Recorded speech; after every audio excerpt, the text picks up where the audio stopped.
Welkom, soos gewoonlik by nog 'n uitsending hier saam met François en Bybelstudie. Ek is Joseph François Oberholzer en ek is van die Ministry of Reconciliation in Suid-Afrika. Ons is gevestig in Viliersdorp in die pragtige Weskaap hier in Suid-Afrika.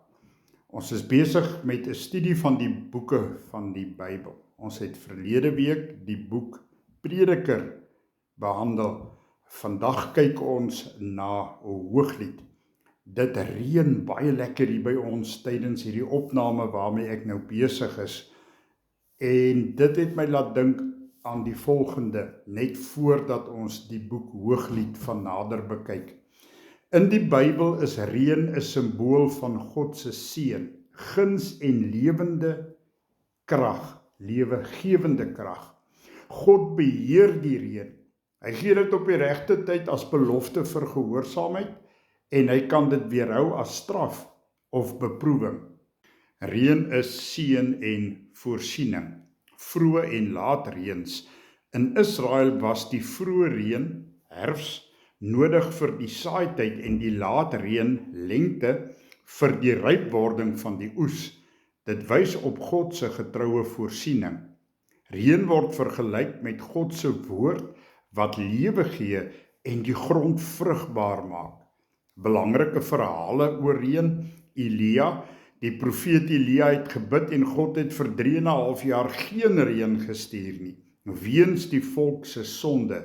Na die konfrontasie op Karmel het God 'n groot reën gestuur in antwoord op sy gebed. Noag, die sonvloed was 'n uitsonderlike oordelende reën wat die aarde gereinig het. Dit net so kortliks as toevoeging. Kom ons pak Hooglied aan. Die titel, die Hooglied van Salomo. Die Hooglied, dit is die skrywer se titel vir sy boek. In die Engelse vertaling word daarna verwys as A Song of Songs, die lied van alle liedere.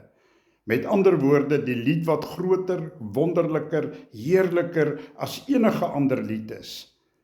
Salomo het self 1005 liedere geskryf, 1 Konings 4:32. Enkele daarvan is in die boek Psalms opgeneem. Toe hy hierdie boek geskryf het, was 'n groot deel van die boek van Psalms reeds geskrywe en baie van daardie liedere deur sy vader Dawid. Sekere van hulle is veral besonders.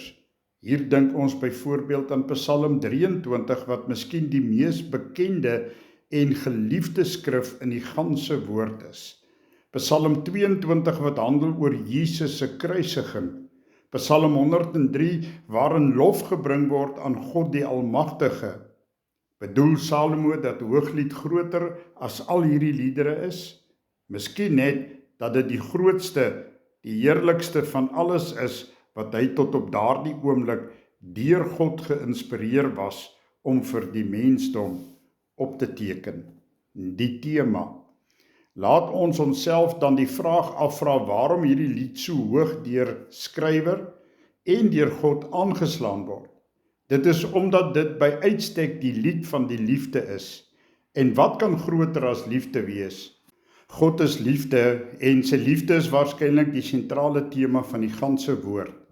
Eerstens handel dit oor die Heer se onbegryplike liefde vir die mens en tweedens oor die mens se wederkerige maar onvolmaakte liefde vir hom en vir mekaar. Daar is sommige skrifgeleerders of teoloë wat glad nie die God-mens verhouding van die boek insien nie.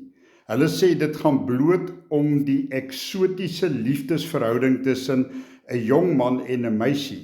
Hiermee kan ons nie saamstem nie. Die hoofrede waarom ons dit sê is dat die tema van die hele Bybel in een woord saamgevat kan word, naamlik God. Voordat enigiets daar was, is hy.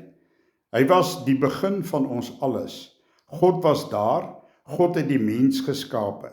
Die mens het in sonde verval. God het 'n plan beraam om die mens te herstel en is steeds besig om dit te volbring, en wanneer hy dit volbring het, skep hy 'n nuwe hemel en aarde waar God en mens saam kan woon. Alles gaan eerstens om God. So ook hierdie kosbare boek waarin sy bruidegom-bruidverhouding met die mens uitgebeeld word. Nou dat daardie feit vasstaan, kan ons nie anders as om die sekondêre les uit hierdie boek te vermeld nie, en dit is die les wat dit vir ons aardse verlovings- en huweliksverhouding inhou. Uit die lesse oor die gelowige se verhouding met sy of haar hemelse bruidegom leer ons hoe ons aardse huwelik moet verloop en andersom. Dit is twee parallellopende bene, die een baat by die ander. 'n Les wat in die een geleer en bemeester word, kom in die ander handig te pas. Die beginsels van die liefde is dieselfde. Die hemel en die aarde is glad nie so ver van mekaar verwyder as wat ons dink nie. Die beeld wat gebruik word. Die boodskap word geweef om die romantiese verhaal van 'n koning en 'n eenvoudige boeremeisie wat op mekaar verlief raak en hoe hulle verhouding verloop. Let egter daarop dat dit nie oor die lewensverhouding van 'n getroude paartjie gaan nie. Ons sal sien dat die liefdesomgang tussen hierdie twee karakters nooit so ver gaan as die volle intimiteit van die slaapkamer nie. Daar is wel baie intieme insidente tussen hulle, omhelsings, soene, mond tot mond, maar verder as dit gaan dit nie. Daarom moet die verhaal gesien word as die verhouding van verloofdes. Hulle het klaar besluit, dis 'n uitgemaakte saak dat hulle gaan trou. Hulle is besig om voor te berei vir die huweliksdag en daarom veroorloof hulle self groter vryhede met mekaar. Intimiteit waarby ander uitgesluit is. Hulle soek mekaar op, hulle hinkering is na mekaar. So is dit ook met die mens wat sy lewe aan God oorgee en sy bruid word. In hierdie lewe is ons net sy verloofdes. Ons is nog nie met hom getroud nie.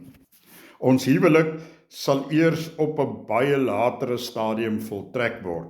Wanneer die bruilofsmaal van die lam, waarvan ons in Openbaring 19 vers 19 lees, plaasvind, sal die huwelik voltrek word en dit lê nog ver vorentoe in die ewigheid. Daarop wil ons nie hier ingaan nie. Nou is ons eers hard besig met die verloving. Opsommend, die beeld is die van 'n verloofde paartjie. Die ware verhaal. Kom ons kyk net hier eers na hoofstuk 1, vers 1 tot 6. Salomo se mooiste lied, sy, soen my weer en weer. Jou liefkosing is beter as wyn. Jou parfuum ruik so lekker, jou naam is suiwer parfuum. Daarom het die meisies jou so lief. Vat my saam met jou, kom ons hardloop. Die koning vat my toe na sy kamer toe. Hy, kom ons juig, kom ons wees vrolik oor jou. Sy, kom ons prys jou liefkosings, dit is beter as wyn. Ek kan verstaan dat die meisies lief is vir jou. Ek is bruin gebrand, maar ek is mooi, vroue van Jerusalem. Ek is so bruin soos die tente van Kedar, soos die tentdoeke van Salomo. Moet my nie so aankyk omdat ek donker is nie, omdat die son my gebrand het nie. My broers het my so bruin laat brand, hulle het my die wingerde laat oppas, ek kon my eie wingerd myself nie versorg nie. Is hierdie werklik die verhaal van 'n verhouding waarin Salomo as koning met 'n sonverbrande landelike Sulamitiese meisie betrokke geraak het? Het dit werklik gebeur? Onwaarskynlik om die volgende redes. Die volk Israel was op daardie stadium die mees glorieryke en hoogs aangeskrewe van alle volke en gedurig in die kalklig.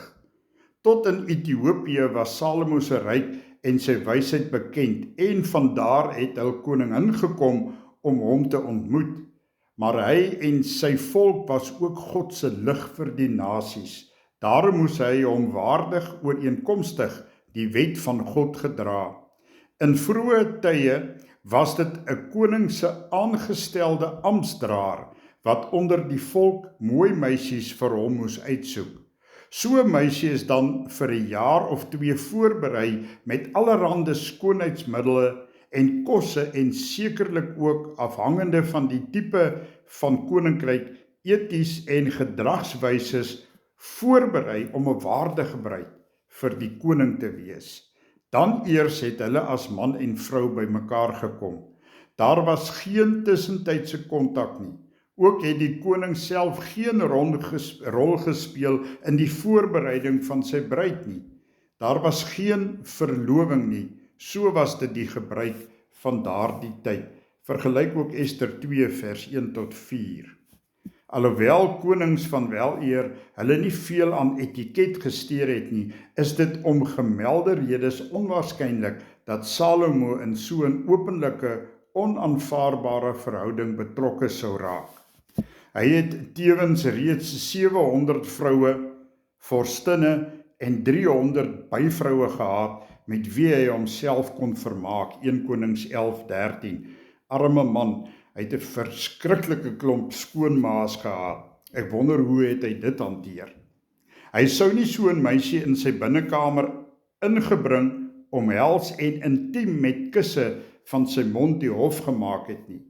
Kom ons kyk na 'n tweede rede, hoofstuk 1 vers 7 en 8. Hier word vertel dat die meisie se beminde 'n skaapherder is en dat hy vir haar sê om hom by sy kudde te gaan soek. Sou Salomo, koning van so 'n besige ryk, 'n heerser met soveel verantwoordelikhede, tyd kry om vir periodes weg te breek en sy eie troppie skape of bokke daarlank te gaan lei? En sou sy leiwagte hom soveel vryheid, onbeskermde ruimte toelaat? Hier is maar 2 redes waarom ons meen dat hierdie verhaal anders gesien moet word. Hierdie is vanuit die staanspoor die verhaal van Jesus, die hemelse bruidegom en die uitgesoektes uit die mensdom, sy bruid, ek en jy. Die verhaal van Salomo en sy Sulamitiese meisie is dus fiktief. Dit is geskep om luisterrykheid aan die groter verhaal te verleen en van fasette daarvan te verduidelik op 'n wyse wat aan die mens bekend is en waarmee hy homself kan vereenselwig. Dit is die verhaal van Jesus, die hemelse bruidegom en sy aardse mens bruidjie. As ons die boek so vertolk, maak elke vers sin. So nie, val ons vas in onverklaarbare strofes. Terloops, in die aardse verhaal is Salomo die bruidegom. In die hemelse verhaal is hy die bruid. Hy beskryf eintlik vir ons hoe hy die Heer op daardie stadium van sy lewe beleef het. Die verhaal van Jesus en sy bruid. Laat ons dan by die begin en eers kyk na wat die belangrike aanloop tot hierdie hemelse aardse verloving was. Ver terug in die ewigheid het God die Vader geen bruid vir sy seun gehad nie en toe besluit om uit sy volheid 'n mens as bruid vir hom te skep. Hierdie mens sou na sy ewebeeld wees. Sy moes 'n waardige, vervullende metgesel vir hom wees. Met haar sou hy moes kon gesels en gedagtes uitruil soos 'n man en 'n vrou wat goed by mekaar pas. Sy sou haar eie opinie moes kon lig en haar eie keuses kon maak. Sy moes saam met hom oor hulle koninkryk kon besin. Die eerste stap was om vir hierdie koninklike bruid in samewerking met sy seun 'n bruidskat te berei. Die rykheid van die bruidskap wat 'n koning aan sy dogter gee wanneer hy haar in die huwelik uitgee, het sy eie grootheid weerspieël. So ook sou die bruidskat wat die Vader vir sy seun en sy bruid, die mens, berei het, 'n toonbeeld van sy heerlikheid wees. Dit het hy gedoen deur die sterrekyk en aarde te beplan en deur bemiddeling van sy seun 'n gees te skep. Daarna het hulle die bruid self, die mens, Adam, geskape en in daardie paradys geplaas.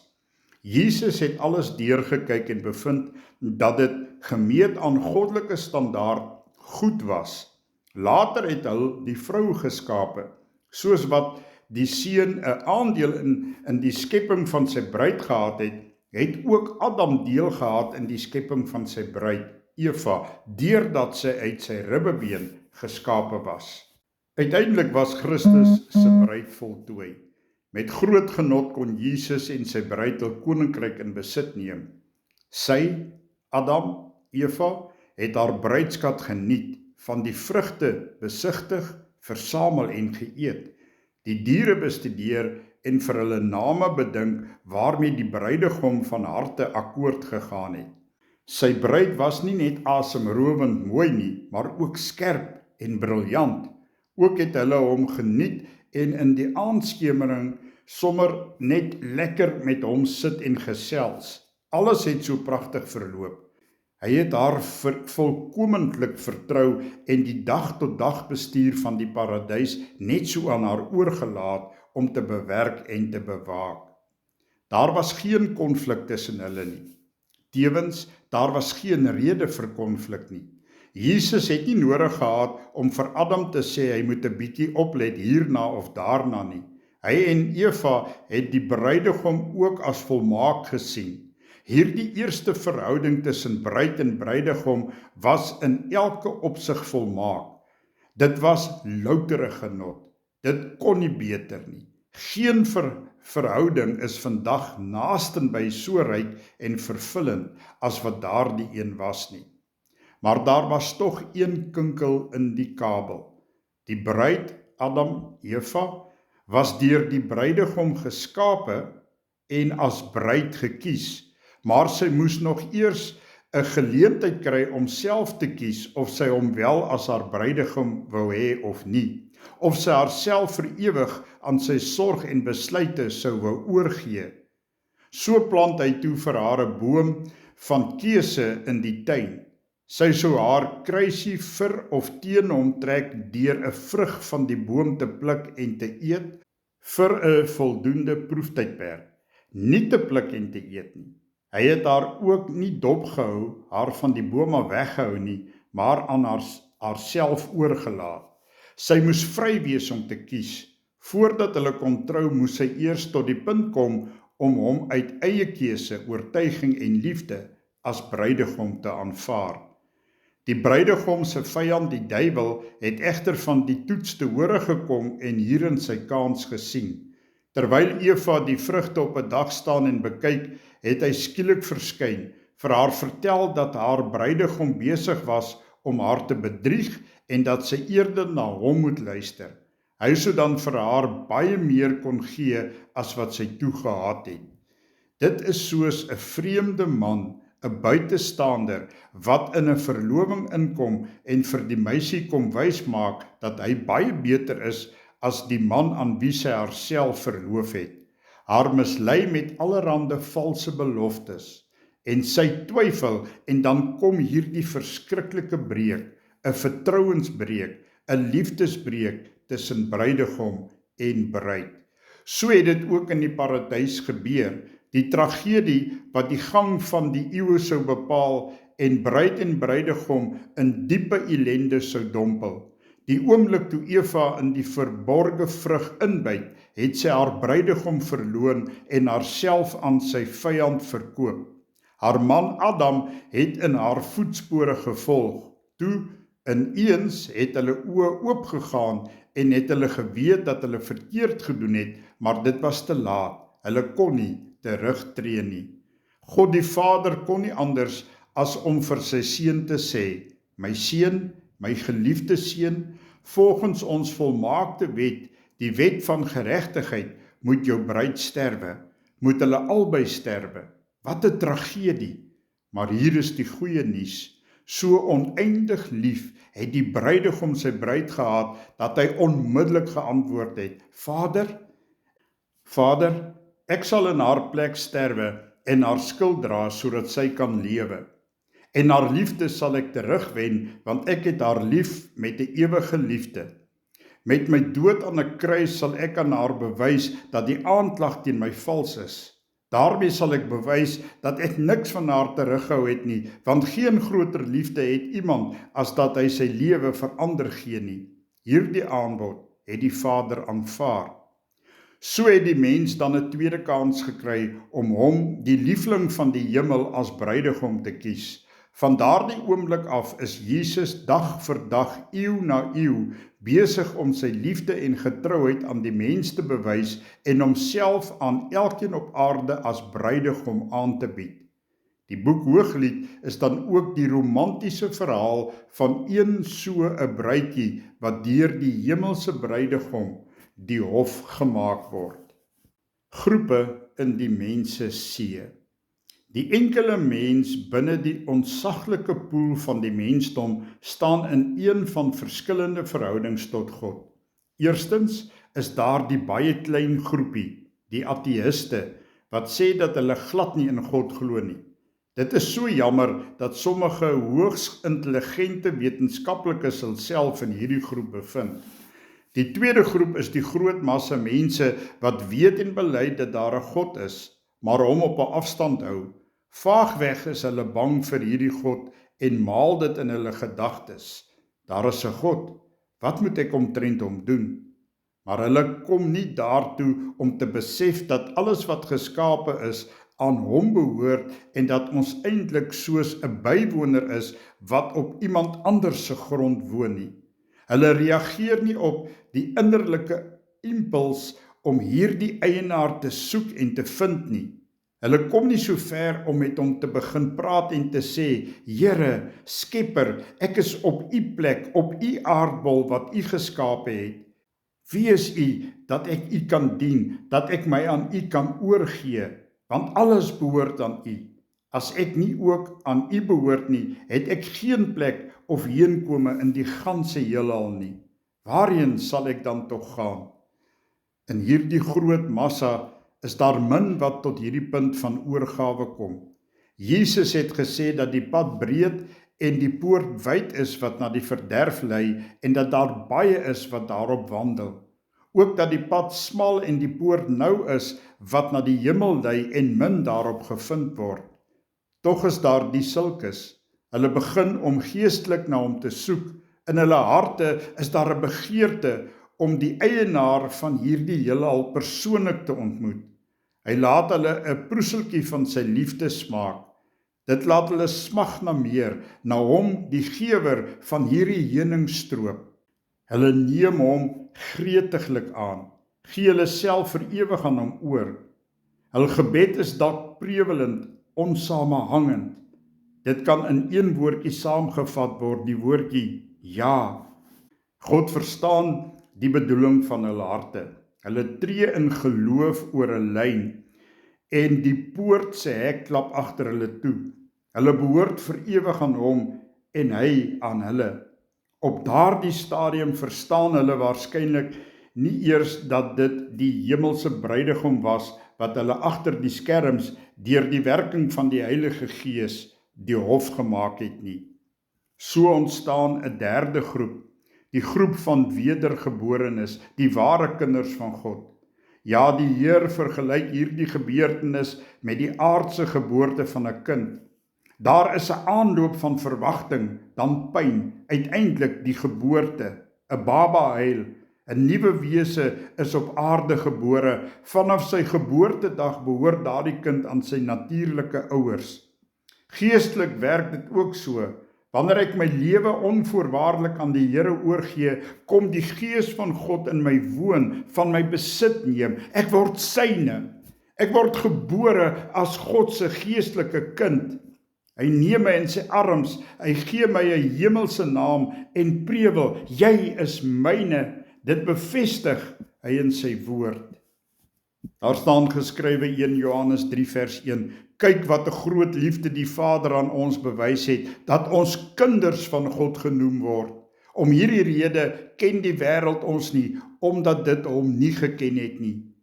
Johannes 1 vers 12, maar almal wat hom aangeneem het, aan hulle het hy die mag gegee om kinders van God te word, aan hulle wat in sy naam glo, wat nie uit die bloed of uit die wil van die vlees of uit die wil van die man nie, maar uit God gebore is. Ja, amen.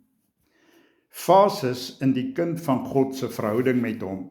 'n Baba word eers met melk gevoed, later met vaste kos. In die begin dra sy moeder hom in haar arms of op haar rug rond. Gedurende hierdie periode word daar nie van hom verwag om besluite te neem of vir homself te sorg of enige werk te doen nie. Hy moet maar net eet, lag, geluitjies maak en slaap.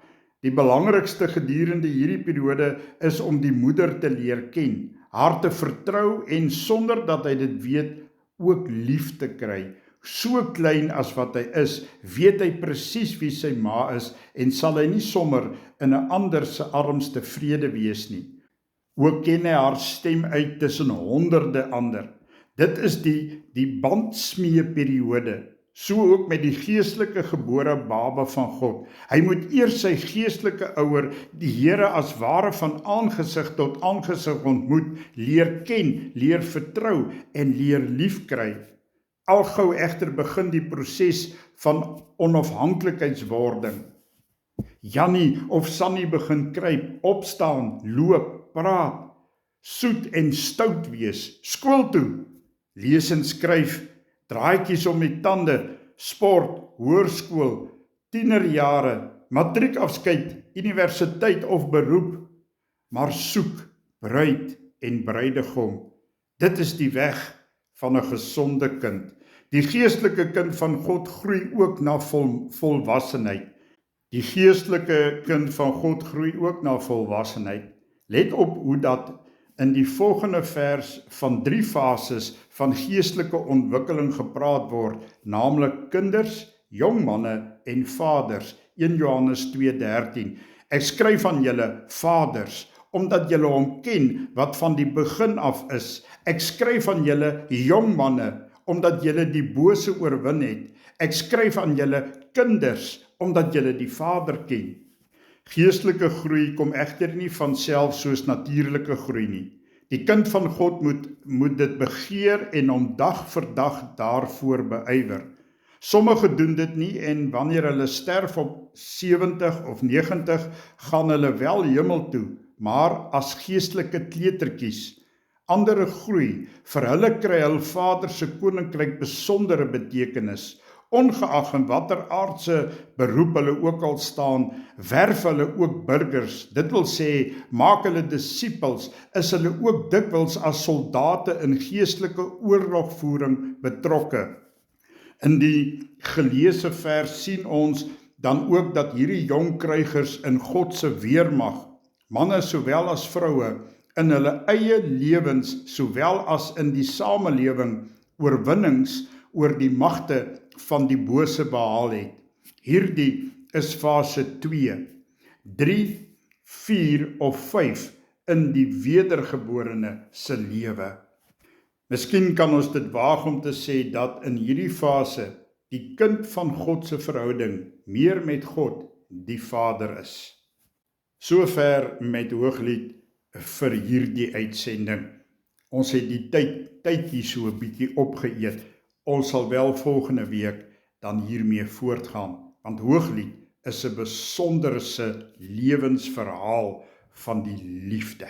Ek hoop u geniet dit dan ook so in u eie verhouding as man en vrou wat saamgevoeg is in die eenheid van Jesus Christus, ons bruidegom. Ons is Jesus se bruid. Ontvang die Here se seën. Die Here sal julle seën en julle beskerm. Die Here sal tot julle redding verskyn en julle genadig wees. Die Here sal julle gebede verhoor en aan julle vrede gee. Tot volgende keer. Ons praat weer. Ja, amen.